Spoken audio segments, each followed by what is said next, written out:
복된 삶이 무엇인지를 생각해 보시고요.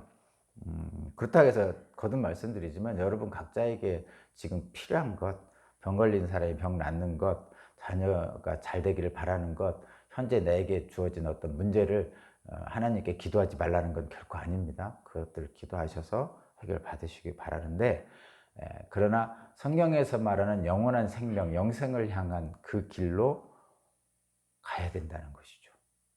잊지 말고. 지금 당장 여러분 각자에게 필요한 것을 물론 하나님께 구하고 그것을 해결받기를 바랍니다. 거기에다가 반드시 기억해야 될 것이 바로 영원한 생명, 영생을 향한 그 길로 저와 여러분들은 반드시 가야 된다는 것, 그것을 꼭 기억하기를 바랍니다. 저도 마찬가지고 여러분도 마찬가지고 그것을 위해서 예수께서 이 땅에 오셔서 십자가에 죽으신 것이기 때문입니다. 자, 다시 한번 인간은 복된 삶, 아름다운 삶을 살기를 원합니다. 그 아름다운 삶, 복된 삶을 성경에서는 뭐라고 결론 짓냐면 영원한 생명이라고 합니다. 영생이라고 합니다. 그러면 그 영원한 생명, 영생을 얻으려면 어떻게 합니까? 라는 말씀이 오늘 말씀에 나타나 있습니다. 먼저 13절에서 15절 보면 어린아이들이 몇 명이 예수께 와서 예수님께 안수기도를 해달라고 요청이 왔었나 봐요. 그러니까 어린아이들이 막 오니까 이렇게 막 시끌벅적하겠죠. 애들 정신 없잖아요. 애들 막 떠들고 막 그런 게 있잖아요. 뛰어다니고. 그러니까 이제 좀 이렇게 좀 시끄럽고 그러니까 예수님의 제자들이 애들을 막 이렇게 야, 애들 가. 너들 가. 떠들지 마. 여기 떠들면 안 돼. 예배 드리는데 애들 떠들면 되겠어? 막 하면서 애들을 내보냈나 봐요. 우리도 그러죠? 예배 시간에 애들이 와서 떠들면 조용히 하라고 그러죠. 당연히 조용히 하라고 해야 됩니다. 그 떠들게 내버려 두면 안 되죠. 그렇다고 해서 애들을 내보내면 안 되죠. 함께 예배 드릴 수 있도록 잘 이렇게 옆에 끼고 함께 예배 드리도록 그렇게 해야 되죠. 근데 이제 제자들은 가라고 막 이렇게 너무 분주하고 시끄럽고 그러니까. 그러니까 예수님께서 그것을 보시고 애들 그렇게 하지 말라. 애들을 데려와라. 하나님 나라는 이런 어린아이들의 것이다 하시면서 그들을 이렇게 다독거려주고 한 번씩 안아주고 여기 보니까 손을 얹어서 안수해 주셨다는 거죠. 15절에 보니까 그죠?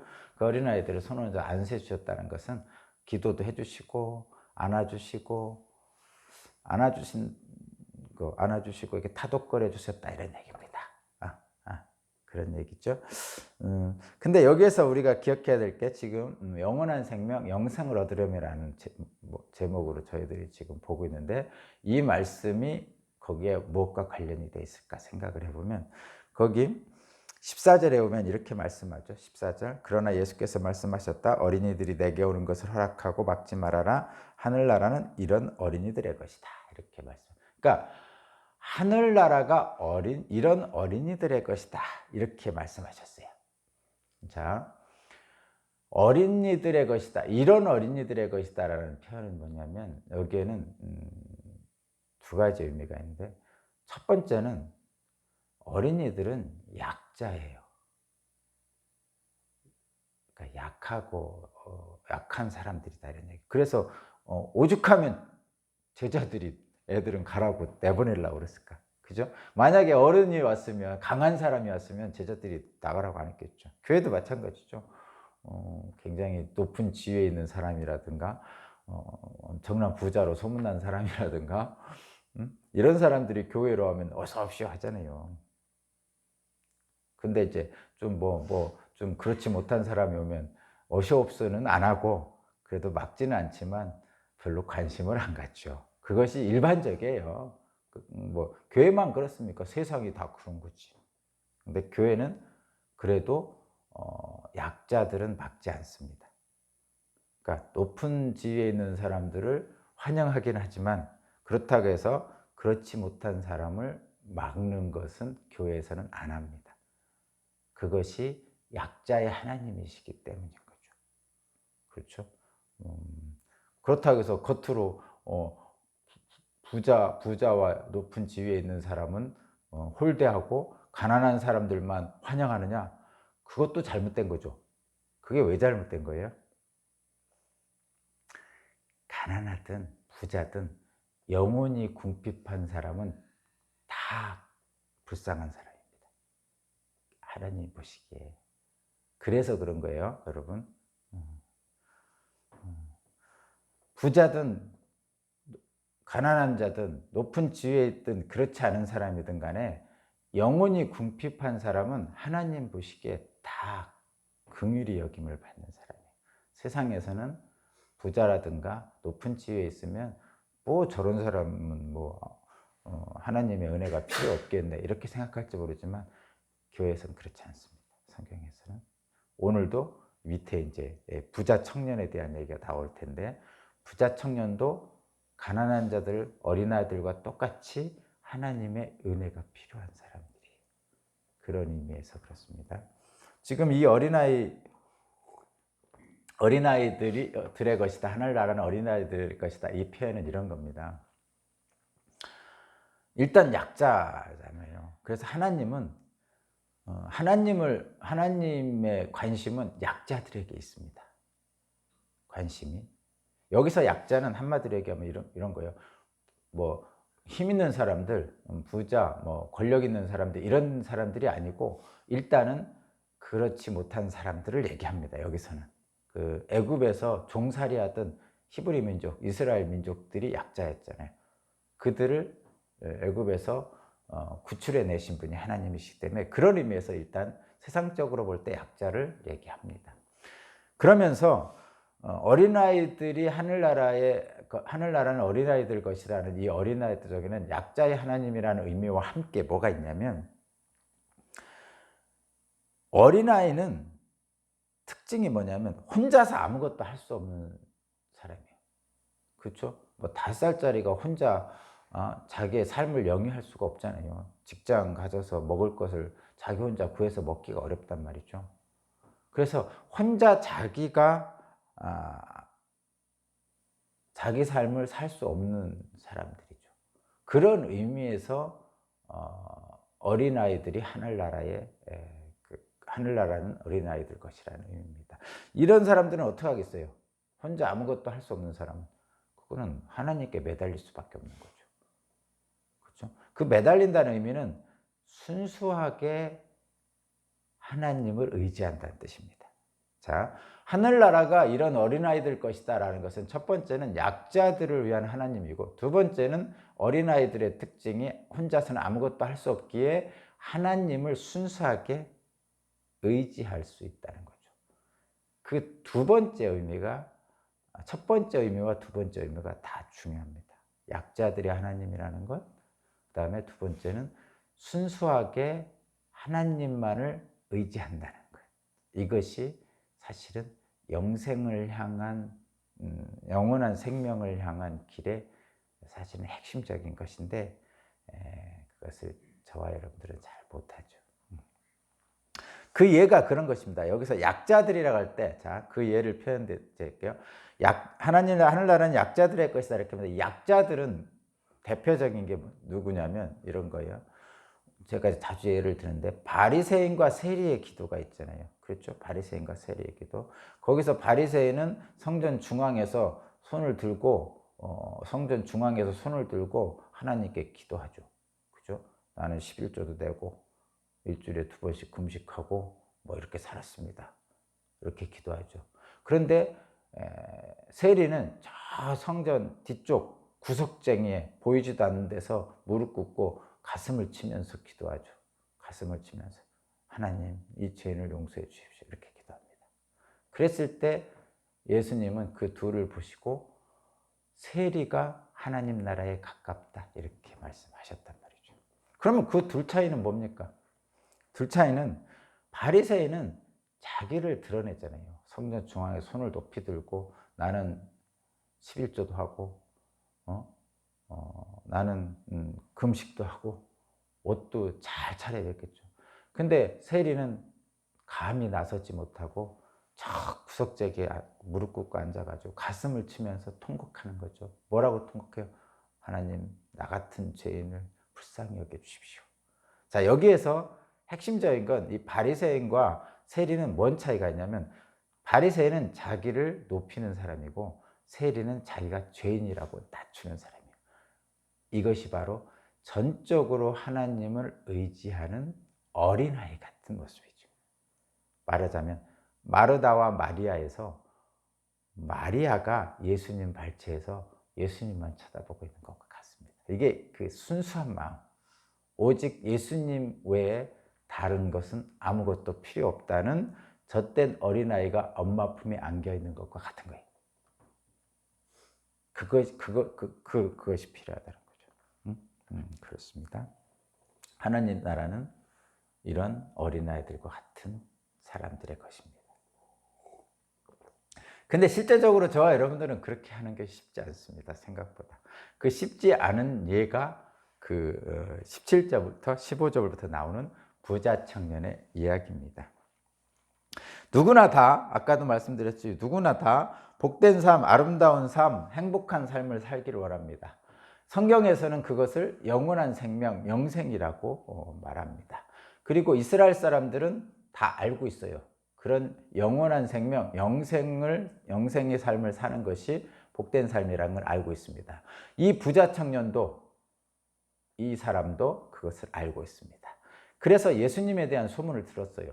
예수님께서 많은 기적과 이사를 행하고 또 엄청난 선지자라는 소문을 들었죠. 그러니까 대단한 분이라는 것을 들었기 때문에 성경에 대해서 늘 강연하시고 이렇게 하셨단 말이에요. 그러니까 이 청년이 그 예수님에게 궁금한 것이 있어서 물으러 옵니다. 이 사람이 물으러 옵니다. 뭐를 물으러 오냐? 예수님에게 영생을 얻으려면 어떻게 해야 됩니까? 라는 것을 물으러 옵니다. 거기 한번 보십시오. 16절. 이 사람은 보통 사람이에요. 저와 여러분 같은 보통 사람입니다. 그냥 단순하게 생각하면 돼요. 그냥 어떤 사람이, 한 사람이, 저와 여러분 같은 사람이 예수님께 와서 묻는 거예요.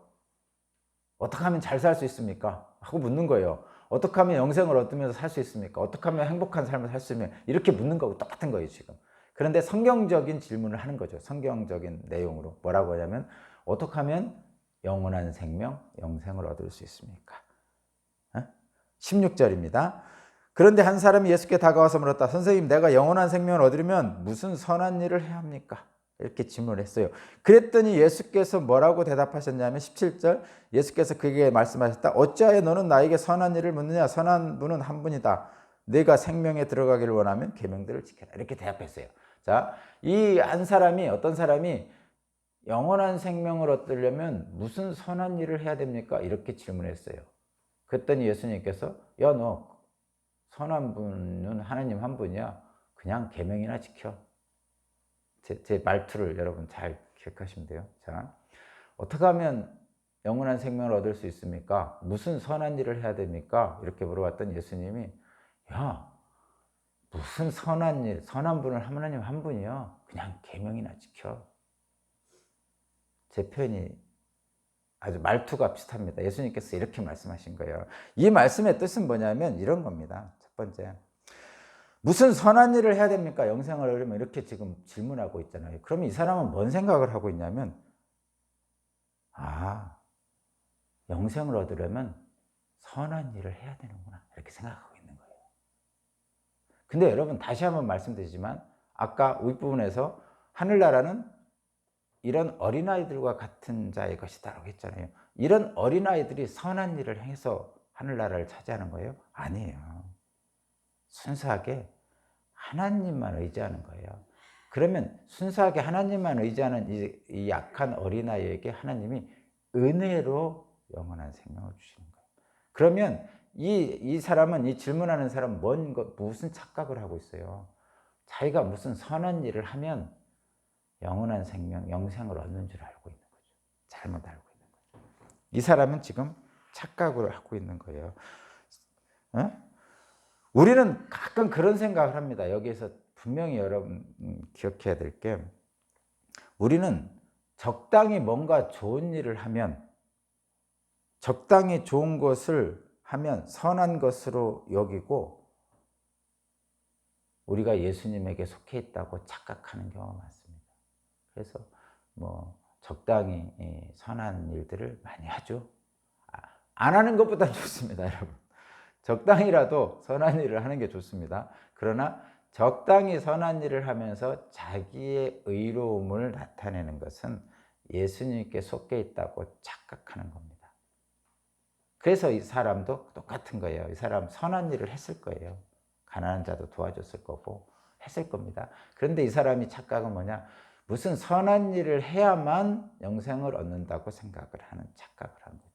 그러나 분명히 말씀드리지만 하늘나라는 어린아이와 같이 순수하게 하나님만을 의지할 때 하나님께서 은혜로 주시는 거라는 거죠. 첫 번째 그겁니다.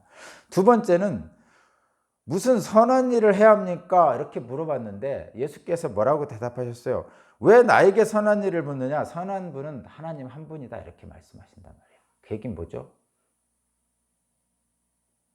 선한 분이 하나님 한 분이다라는 건 뭐예요? 인간은 선하지 않다는 겁니다. 이들이 선한 것이라고 하고 있지만 사실은 그냥 좋은 일, 어떤 일 하나 하고선 선한 일을 했다고 하는 거지 실제로 인간은 선하지 않다. 왜냐? 선한 분은 하나님 한 분밖에 없어요. 분명히 예수께서 선한 분은 하나님 한 분밖에 없는데 네가 무슨 선한 일을 하겠다고 지금 말하고 있느냐? 너는 선한 일 할 수 없어. 그거 좋은 일 하나 해놓고 네가 선한 척하지 마, 뭐 이런 얘기입니다, 한마디. 그래서 근원적인 건 그겁니다. 인간은 선하지 않습니다. 다만 선하고 싶은 거죠. 그래서 좋은 일을 하고 싶어 해요.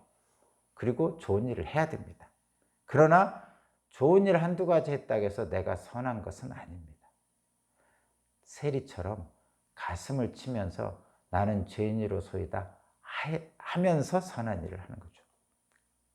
그렇게 나는 죄인이로소이다 하고 고백하는 세리 같은 그런 고백이 있는 어린아이 같은 고백을 하는 사람만이 실제 선한 일을 하면서 하나님의 뜻대로 행할 수 있어요. 어떻게? 오른손이 하는 일을 왼손이 모르게 선한 일을 하죠. 그런데 바리새인 같은 사람들은 오른손이 하는 일을 온 세상에게 광고를 하면서 합니다. 그것은 선하지 않기 때문에 그런 거예요. 그 뜻입니다. 영생을 얻으려면 무슨 선한 일을 해야 합니까? 선한 분은 하나님 한 분뿐이다. 이 말씀 속에서 인간은 선하지 않다는 것을 분명히 말했고, 그래서 뭐라고 말씀하시냐면, 야, 너 영생을 얻고 싶어? 무슨 네가 선한 일 할 수 없어.